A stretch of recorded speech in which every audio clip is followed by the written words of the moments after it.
Media जो है उसको ढंग से कवर नहीं कर रहा है या सच छुपाया जा रहा है, पुलिस प्रशासन इवन मीडिया की तरफ से, तो उसकी सच्चाई क्या है। और ये कई दिनों से ये मेल था। अब जाहिर सी बात है कि मैं अचानक बैठकर आपको सारी चीज़ें बता दूं तो फिर वो ठीक नहीं होता जब तक कि आपके पास सारी इन्फॉर्मेशन इकट्ठी ना हो। तो हमारे जितने भी रिपोर्टर हैं, हमारे बाकी जितने साथी हैं, कुछ पुलिस में हैं, कुछ एडमिनिस्ट्रेशन में हैं, कुछ और हैं जो सिविक से जुड़े हुए हैं, बहुत सारे ऐसे लोगों से बातचीत की। तो उसके बाद एक तो इस भगदड़, इसकी वजह, कौन जिम्मेदार कौन कसूरवार, और जो एक फिगर आ रहा है मौत को लेकर, उसकी सच्चाई क्या है। तो कोशिश करूंगा ये सारी चीजें आपके सामने एक साथ पेश कर दूंगा। सबसे पहले तो ये कि ये संगम नोज आपने मीडिया में सुना होंगे 29 तारीख के बाद से लगातार। तो संगम नोज प्रयागराज में वो जगह है जहां पर गंगा और यमुना आकर मिलती है और वो फिर एक कोण बनता है, और उस कोण का जो की तस्वीर जो दिखती है वो लगभग आपके नाक के जैसे दिखाई देती है, तो इसलिए इसको इंग्लिश में संगम नोज कहा गया। अब भगदड़ की पूरी तस्वीर संगम नोज के पास ही बताया गया और यहीं से खेल शुरू हो गया। असल में जिस जगह पर इस संगम नोज के करीब उस 28 या 29 जनवरी की रात जब मौनी अमावस्या से के दिन शाही स्नान होना था, जो भगदड़ की खबर आई रात करीब 1:30 से 2-2:30 के बीच में, जो पूरी मीडिया है इस वक्त देश की और इंटरनेशनल, वो सारे उसी संगम नोज के इर्द गिर्द अपना डेरा डाले हुए हैं। बाकायदा मीडिया के लिए वहाँ पे टेंट ठहरने सबका इंतजाम है, जो भी एक्रेडिटेड है मीडिया वाले, तो सभी लोग हैं, हमारे भी बहुत सारे रिपोर्टर हैं वहाँ पर, तो उनको लाइव दिखाने के लिए वो भी वैन भी वहीं पर है। तो कुल मिलाकर संगम नोज के इर्द गिर्द ही पूरा मीडिया का बसेरा है। तो वहाँ पे कोई भी चीज़ होगी शायद ही किसी कैमरे से बच जाए। तो संगम नोज के पास एक हादसा हुआ, लेकिन ये हादसा उतना बड़ा नहीं था, ये भगदड़, इसमें लोगों की जान गई। लेकिन जो असली हादसा या असली भगदड़ मची, जो कैमरे पर रिकॉर्डिंग नहीं हो पाई, और वो थी संगम नोज से कहीं दूर एक झूसी है वहां पर। वहां मीडिया का कोई कैमरा नहीं, कोई ओबी नहीं, कोई लाइव नहीं, और शायद किसी को अंदाजा भी नहीं था कि यहाँ कुछ होगा। अब हम मीडिया का काम भी ये है कि जहाँ पे एक्शन हो हम वहीं पर हमारी डिप्लॉयमेंट होती है और हम वहीं रहते हैं। तो ऐसी जगह जहाँ पे कोई एक्शन नहीं है, कुछ है नहीं, लोग आ रहे हैं, जा रहे हैं, गुजर रहे हैं, वो बहुत सारी स्टोरीज ऐसे हो जाती हैं। तब उस जगह पे किसी ने सोचा ही नहीं था, और वहीं पे यह हादसा हुआ, और वहीं पर जो भगदड़ मची, उसके बाद जो लोगों की जान गई और जो मौत के फिगर को लेकर बात हो रही है, जो यूपी सरकार ने कहा कि 30 लोग इनकी जान गई, 60 लोग जख्मी हैं। लेकिन इसके बाद सोशल मीडिया पर बहुत सारी तस्वीरें तैरने लगी, और इन तस्वीरों ने 4 साल पहले का कोरोना काल भी याद दिला दिया, जब लगभग हर जगह लाशों को छुपाने, लाशों को बहाने, लाशों को फेंकने के इल्ज़ाम लग रहे थे, तस्वीरें आ रही थी। लेकिन वो दौर अलग था, कोरोना की वजह से लोग लाशों से दूर भाग रहे थे, खुद अपने रिश्तेदार ही हाथ नहीं लगाते थे, कांधा देने वाले 4 लोग नहीं मिलते थे। लेकिन यहाँ तो एक दुनिया का सबसे बड़ा मेला, जिसमें पूरी दुनिया की नज़र 45 दिन के अंदर 45 करोड़ के आसपास लोगों के, श्रद्धालुओं के वहाँ पहुँचने की उम्मीद है, और जिसके ऊपर करीब 7,500 करोड़ से ज़्यादा का खर्च इस मेले के इंतज़ाम के लिए, जो एक्चुअल बजट दिया गया है वो 7,535 करोड़ है, 7,535 करोड़ रुपए खर्च हुए इस 45 दिन के शायद दुनिया के सबसे बड़े मेले के आयोजन पर। 75,000 से ज़्यादा पुलिस वाले वहाँ पर डिप्लॉय किए गए हैं। इसके अलावा एनएसजी कमांडो, फिर क्विक रिस्पॉन्स टीम, आपके बाकी जितने भी हैं अलग अलग एजेंसियाँ, IB, police, CID, paramilitary forces, सभी हैं वहाँ पर। लेकिन कहाँ करोड़ों के तादाद में लोग आ रहे हैं और कहाँ 75,000 या 1 लाख, तो शायद गिनती कम पड़ जाए। लेकिन फिर भी जब भी ये लोग आते हैं जाते हैं, तो इस बार इन लाशों की गिनती को लेकर सवाल क्यों उठा? उसकी वजह ये थी कि एक तस्वीर आई, और वो तस्वीर ये थी कि इसी झूसी के आसपास खुले मैदान में बाकायदा जो बुलडोजर है या जो जेसीबी मशीनें हैं, हजारों की तादाद में लावारिस बैग हैं, और उन बैग को उठाया जा रहा है। अब बड़े बड़े मेले में अक्सर लोग गुम हो जाते हैं, उनके सामान इधर उधर हो जाते हैं, ये बात समझ में आती है, लॉस्ट एंड फाउंड का काउंटर भी होता है। लेकिन इतनी बड़ी तादाद में जिस तरीके से इन बैग और लोगों के सामान को उठाया जा रहा है और फिर पता नहीं क्या किया जा रहा है, पहली हवा वहां से आई। कितने लोगों के सामान, मतलब इन सामान के जो मालिक हैं वो लापता है। पता ये कि दुनिया में है भी कि नहीं ये भी नहीं पता है, पहली चीज। दूसरी चीज कि सरकार का कहना है कि 30 लोग मरे, लेकिन 500 से ज्यादा ऐसे लोग हैं जो 29 के बाद से इस संगम के इर्द गिर्द के जितने भी पुलिस स्टेशन हैं, जितने भी मोर्चरी हैं, जितने भी अस्पताल हैं, भटक रहे हैं अपने अपने लोगों की तस्वीरें लेकर। तो अब सवाल ये कि अगर 30 मरे और 60 घायल हैं तो उन 60 लोगों के जो घायल हैं उनके तो अपने उनको मिल गए। तो ये 500 से, मैं 500 की फिगर कम बता रहा हूँ, जो भटक रहे हैं अपनों की तलाश में, उनके अपने कहाँ गए। अब उनको डर ये है कि कई ऐसी डेड बॉडी की तस्वीरें आई जिसमें लाश मिली और सीधे उसको पहचान के लिए, जैसे एक होता है ना शिनाख्त हो गई तो चलो अलग, जिसकी शिनाख्त नहीं उसको लावारिस डेड बॉडी मानकर एक अलग तरह का कपड़ा पहना दिया जाता है ताकि ये पता हो जाए ऑफिशियल्स को, पुलिस को, अस्पताल को कि ये अनआइडेंटिफाइड बॉडी है, लावारिस है। तो ऐसे कई लोग आए जिन्होंने कहा कि उसके पास तो उसके सारे कागजात, डॉक्यूमेंट सब कुछ थे, लेकिन उसे लावारिस लाश वाले कपड़े पहना दिए गए। तो यहां से एक डाउट हुआ। दूसरा, कई ऐसे चश्मदीद आए जिन्होंने कहा कि उन्होंने अपनी आंखों से देखा है लाशों को यमुना और गंगा में फेंकते हुए, लाशों को दफनाते हुए। और ये सारी चीजें तब हुई जब मीडिया के कैमरे वहां थे ही नहीं। और जिस तरीके से लोग इस वक्त अपनों को ढूंढ रहे हैं, जिस बड़ी तादाद में गुमशुदगी को लेकर, फिर वो सवाल तो उसी के बाद ही आ रहा है कि वहाँ ऐसे ऐसे विटनेस हैं जिनका कहना, कुछ कहते हैं कि 400 से ज़्यादा लोगों की मौत हुई, कुछ कहते हैं 500, कुछ कहते हैं 800, कुछ 1000। हालांकि इस पर सबूत कुछ नहीं है, लेकिन सबूत ये है कि गुम लोगों के रिश्तेदारों की तादाद बहुत ज़्यादा है, जो लगातार 29 के बाद से आज 3 तारीख है, 3 फरवरी हो गया, और वो ढूंढे जा रहे हैं। एक पहलू ये भी है कि बहुत सारे ऐसे गुम हुए लेकिन वो मिल गए। उस मेला की जगह पर लॉस्ट एंड फाउंड का पूरा एक डिपार्टमेंट भी है, मिल रहे हैं। लेकिन कई ऐसे हैं जिनके मीडिया, सोशल मीडिया के जरिए लोगों को खबर मिली गई कि तो तस्वीरें देखिए वो भाग कर आए हैं और भटक रहे हैं। बिहार हो, झारखंड हो, वो लोग आ रहे हैं, पुलिस से पूछ रहे हैं, अस्पताल जा रहे हैं, मुर्दों को देख रहे हैं, लेकिन उनके अपने नहीं मिल रहे, न जिंदों में न मुर्दों में। तो कहाँ अचानक गायब हो गए। और वो सब वो लोग हैं जिनके पास फ़ोन है। कई ऐसे हैं जो आकर वहाँ ठहरे, स्नान करने के लिए गए, सारा सामान, बैग, फ़ोन उनका है और वो वैसे ही पड़ा हुआ, और 4 दिन गुजर गया स्नान को हुए हुए, वो अभी तक अपने उस जगह पे पहुंचे ही नहीं है। कोई भी कीमती सामान, यहाँ तक कि घड़ी उतार कर गए, पर्स वहीं छोड़ कर गए, क्योंकि जब आप डुबकी लगाने जाते हैं तो फिर आप ये सारी चीज़ें तो छोड़ कर जाते हैं, तो सामान का कोई नाम लेवा नहीं है। तो ये लोग पिछले 3-4 दिन से कहाँ हैं, मतलब कोई खबर नहीं है।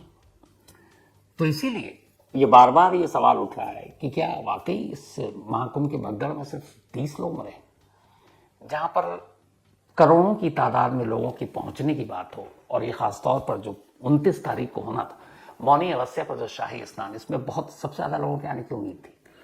तो अगर कई करोड़ लोग, मैं ज़्यादा नहीं 4-5 करोड़ लोग भी कह रहा हूँ पहुँचते हैं और ये भगदड़ मचती है, तो फिगर सिर्फ 30 का आ रहा है। और फिर तस्वीरें आ रही हैं आपको ट्रेन से बैग उठाने की, लोगों की लाशें देखने की बेइंतहा। फिर वो लोग जो अपनों को ढूंढ रहे हैं उनकी तादाद ही सैकड़ों में है। तो फिर कहाँ गए वो लोग। मतलब उनकी सिर्फ एक मांग है कि मर गए तो हमें लाश दे दो, जिंदा हैं तो ढूंढ कर दे दो।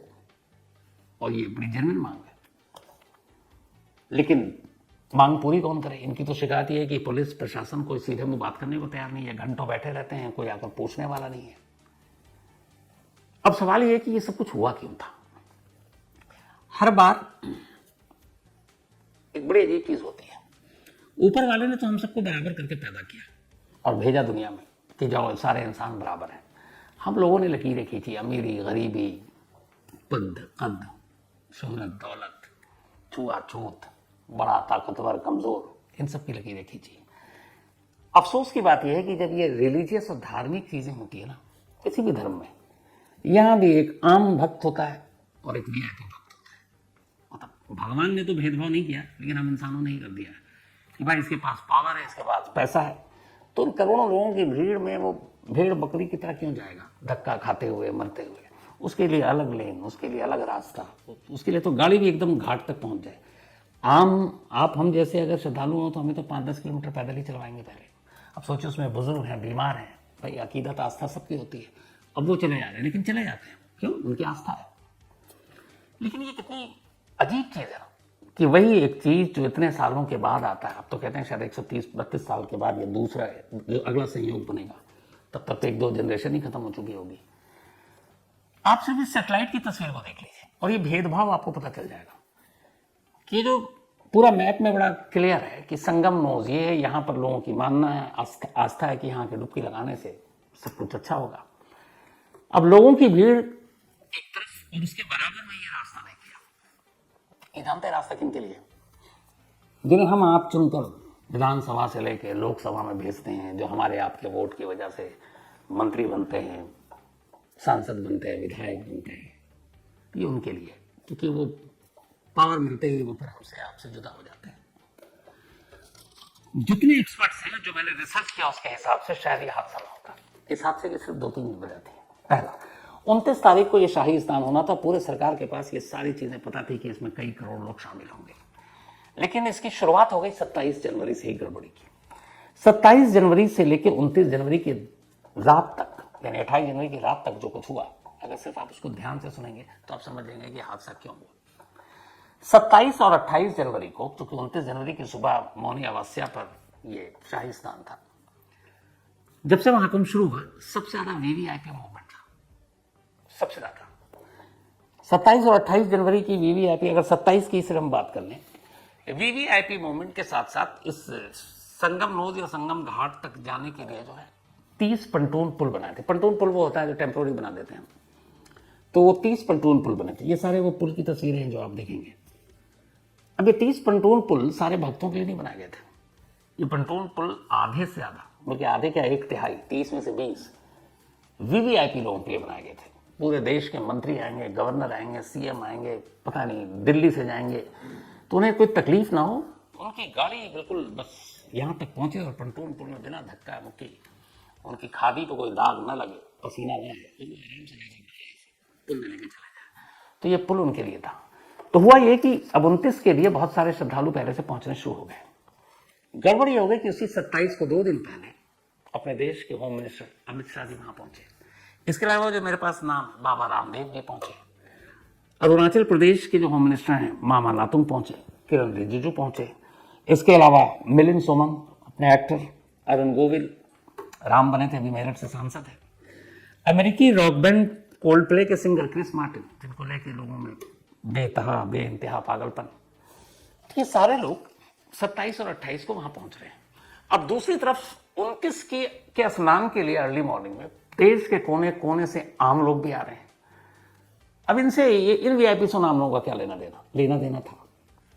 जो पंटून पुल 30 बनाए गए थे, उन 30 में से अगर 25 भी इनाम लोगों के नाम कर दिए जाते और 5 कहा जाता चलो भाई वीवीआईपी के लिए, तो 25 बोझ संभाल लेते, वो आराम से जाते, वापस लौट जाते।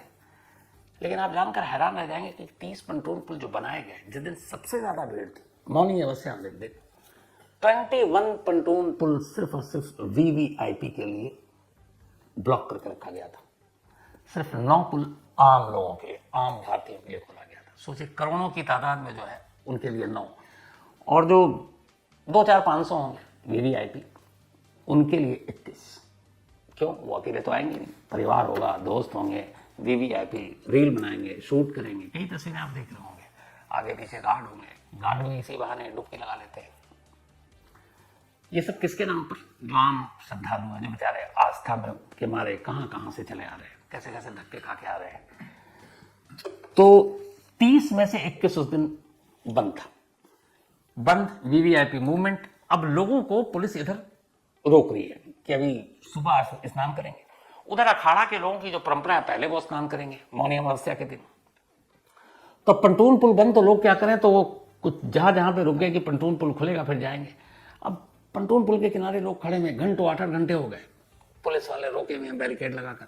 अचानक वो देखते हैं कि एक एसडीएम की लाल बत्ती की गाड़ी जा रही है, कोई और वीवीआईपी है, उसके लिए पंटून पुल यूं खुल रहा जा रहे हैं। तो उनके सब्र का बांध टूट गया। कह रहा माँ इतने घंटों से खड़े हैं, और ये कोई भी वीवीआईपी आता है और उसके लिए साहब लोग खोलते हैं, सलाम ठोकते हैं, और वो आराम से जा रहा है घाट किनारे एकदम। पहला गुस्सा वहां आया, उन्होंने भगदड़ मचाई, उन्होंने पुलिस के बैरिकेड तोड़े, बल्कि एसडीएम की गाड़ी को भी जला दिया, जो उन सबको रोक कर खुद जा रहा था। वो भी अपने ये तो ड्यूटी पे होंगे, कुछ साहब के बेचारे ड्यूटी पे लगा दिए गए होंगे कि उनका ख्याल रखें। तो वहां हुआ उस भगदड़ में जो कुछ हुआ, उस भगदड़ को तो मीडिया ने कवर किया, क्योंकि सारे मैंने शुरू में बताया, वो भी बयान से लेकर सब कुछ था। लेकिन इधर ये हुआ कि जो भीड़ को रोक के रखा गया था उस संगम नोस से दूरी पर, जैसे उसमें से 2-3 जगह जो खबर है वो ये है कि उस रात 4 जगह पे भगदड़ मची थी। संगम नोस पे, एक झूसी पे और एक और 2 जगह उसी के इर्द गिर्द। अब वहां पे लोगों का फ्लो बढ़ता जा रहा है क्योंकि आगे उनको जाने नहीं दिया जा रहा है। इधर भगदड़ मची थी। अच्छा, लोग भी ये कि चलो अभी सुबह हो गई, सुबह स्नान करेंगे, कुछ बेचारे थके हारे पैदल चल चल कर आ रहे हैं, सो जाते हैं। वो उधर सो गए, उधर सोए, इधर पता चला कि इधर तो रास्ता रोक लिया, वीवीआईपी जा रहे हैं और भी बहुत सारी परेशानियां हैं। भीड़ में एक अफवाह चिंगारी की तरह काम करती है। किसी एक ने कुछ कहा, अरे भागो भगदड़ हो गई, तो आदमी सोचता नहीं है, देखता नहीं है, वो बस उठता है और भागने की कोशिश करता है, क्योंकि भीड़ का कोई चेहरा तो होता नहीं है। और यही हुआ, बहुत सारे लोग सो रहे थे, थके हारे कि थोड़ा सा सुस्ता लेते हैं, फिर सुबह स्नान करके वापस घर जाएंगे। और अचानक कोई अफवाह फैली और भगदड़ मच गई और उन सोते हुए लोगों पर चढ़ चढ़ कर लोग भागे और वो मारे गए। लेकिन वहां कोई कैमरा नहीं था। इन सब चीजों के बाद जब अपनों को ढूंढने के लिए अलग अलग राज्य से वहां लोग पहुंचने शुरू हुए, जब मीडिया तो उन्होंने भगदड़ की खबर देखी, खबर के बाद हर एक ने अपनों को कांटेक्ट किया। आजकल मोबाइल हर एक के हाथ में होता है, मोबाइल बंद, कोई सूचना नहीं, कोई पता नहीं, लोगों के दिलों में डर बैठा, वो भाग कर सब, वो भी परेशान होकर फिर संगम पहुंचे। वहां जाकर ढूंढ रहे हैं, हाथ में फोटो लेकर ढूंढ रहे हैं, दीवारों पर अपनों की तस्वीरें लगा रहे हैं, गिड़गिड़ा रहे हैं लोगों से, पुलिस से, प्रशासन से, आप हमारी मदद कर दीजिए। तो जब उनकी तादाद बढ़ी तो फिर ये हुआ कि भाई मरने वाले तो 30 थे, फिर ढूंढने वाले इतने कहां से आ गए। फिर लगा कुछ गड़बड़ है।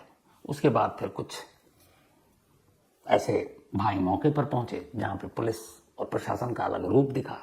वो बैग उठाते हुए जेपीसी मशीनों से, जेसीबी से, या फिर कुछ लोगों था कि गंगा और यमुना में लाशें बहा दी गई। इस पूरे मेले के दौरान बहुत सारी पार्किंग के इंतजाम किए गए हैं, क्योंकि वहां लोग ज्यादातर सड़क मार्ग से ही आ रहे हैं, रेल से भी आ रहे हैं, लेकिन आपको पता है एक ट्रेन में कितने कोचेज होते हैं, तो लोग बस बुक करके आ रहे हैं, अपनी गाड़ियों से आ रहे हैं सबसे ज्यादा। इस हादसे के बाद से प्रयागराज में इस संगम के किनारे जितनी पार्किंग, उनमें से कई पार्किंग में अभी भी बहुत सारी ऐसी गाड़ियां पार्क हैं जिनका कोई मालिक उन्हें लेने वापस नहीं आया। अब जो भी आता है स्नान करने के लिए, वो आता है या तो सेम डे लौट जाता है या नेक्स्ट डे लौट जाता है। वहां 2-4 दिन कोई नहीं रुकता है। कोई भी जो जाते हैं, श्रद्धालु जाते हैं और अपना काम खत्म करके जो उनकी आस्था अकीदत है उसका निकल लेते हैं। लेकिन उन पार्किंग में ही इतनी गाड़ियां खड़ी हैं कि अब उस पार्किंग पे भी सवाल आ रहा है कि ये गाड़ियां किसकी है जिनका कोई नाम लेवा नहीं है, वो कहां गए, उनकी सच्चाई क्या है, किसी को पता नहीं। अब यूपी पुलिस की तरफ से आया कि हम इसमें साजिश के एंगल की जांच कर रहे हैं, उस रात कौन कौन से मोबाइल एक्टिव थे, क्या थे। अब क्यों कर रहे हैं भाई, जब आपने सब कुछ 3 मिनट की प्रेस कॉन्फ्रेंस की थी, जब ये उठा था मुद्दा कि भगदड़ मची, कितने लोग मरे, 3 मिनट, उसे फिर बताया कि 30 मरे हैं, इनमें से 26 की 25 की पहचान हो गई है, बाकी बस इतना 60 घायल हैं। नो क्वेश्चन नो आंसर, उन्होंने कहा कोई सवाल जवाब नहीं, निकल गए। अभी भी वो जो भटक रहे हैं बेचारे, आप उनकी बातें सुनिए, मतलब आंसू निकल आए, जिनके अपने गुम हैं, गायब हैं, और उनका कोई पूछने वाला नहीं है। और उनकी बड़ी छोटी सी मांग है, वो तो कह रहे हैं कि हमें ना मुआवजा चाहिए ना पैसा चाहिए, हमारे घर का कमाने वाला अगर हमारे यहाँ चला गया तो हमें इतना तो हक है ये पता करने का कि वो जिंदा भी है कि नहीं। अगर नहीं है तो उसकी लाश दे दो, हम घर चले जाएं, उसका अंतिम संस्कार करके घर वालों को तसल्ली दे दें, और अगर है तो ढूंढ के दो ना कहाँ है, क्योंकि आपके आंकड़े, आपके फिगर और लापता लोगों को जो ढूंढने वालों की फिगर है वो मैच ही नहीं कर रहे। वहां जो जमीन पर काम कर रहे हैं जितने जर्नलिस्ट, आप उनमें से किसी से पूछिए, वो कहानी कुछ और ही बताते हैं। क्यों? क्योंकि उन्होंने आंखों से देखा। वहां के डॉक्टरों को भी पता नहीं था कि बाद में उन्हें अपना बयान पलटना पड़ेगा, जो उनके शुरू के बयान थे वो कुछ और के बाद में बदल दिए गए। और हमारे यहाँ लाशें छुपाने या गिनती कम करने की जो परंपरा है, ये कोई नई नहीं है, बहुत पुरानी है। जब भी कोई दंगा होता है या जब भी कोई स्टैम्पेज होता है, जब भी कोई इस तरह की चीजें होती है, हादसा, तो उसमें हमेशा, बल्कि ये तो एक है, मुझसे कई लोग सवाल पूछते हैं कि कहीं ब्लास्ट हुआ या कुछ हुआ, नहीं, तो लोग झूठ बोलते हैं। मरने वाले की तादाद ज़्यादा होगी, तुम लोग कम करके बताते हो। ये आज से नहीं है, मतलब मैं बचपन से सुन रहा हूँ, जब मैं जर्नलिज्म में आया भी नहीं था। तो पता नहीं क्यों ये रहता है, और इसी वजह से रहता है कि आंकड़े कुछ हैं, तस्वीरें कुछ आ रही हैं, दिखाया कुछ जा रहा है, बताया कुछ जा रहा है, और जो वहाँ पे लोग हैं उनकी अपनी कुछ और। क्या पता, देखिए आने वाले वक्त में शायद इसकी पूरी सच्चाई सामने आए और पता चले, क्योंकि पता चलना चाहिए। जिनके अपने खोए हुए हैं, आप उनसे पूछिए कि 29 के बाद से उनकी ज़िंदगी क्या है। उनके हलक से खाना नीचे नहीं उतर रहा है, रो रो कर बुरा हाल है। क्योंकि कम से कम एक पता चल जाता तो सुकून, तसल्ली मिलती है इंसान को दिल में कि है भी कि नहीं है। नहीं है तो भी ये पता चल जाए चलो उसका अंतिम संस्कार हो गया, वो वहाँ जाकर ही अपनी वो कर ले पूरी। और है तो वो कैसे रह सकता बिना ढूंढे हुए, कैसे लौट सकता है अपने घर। या अगर नहीं है तो भी बिना डेड बॉडी के क्या जाकर, अगर कोई बेटा ढूंढ रहा है अपने माँ बाप को, तो वो घर में जाके किसको क्या बताएगा। कोई बेटी ढूंढ रही है, वो अपनी माँ को जाकर क्या बताएगी कि खाली हाथ लौट आई। तो कहने को ये छोटी सी बात है, लेकिन आप देखिए उस परिवार की दुनिया ही पूरी तरह से उजड़ जाती है। और ये वाकई ये है कि इसमें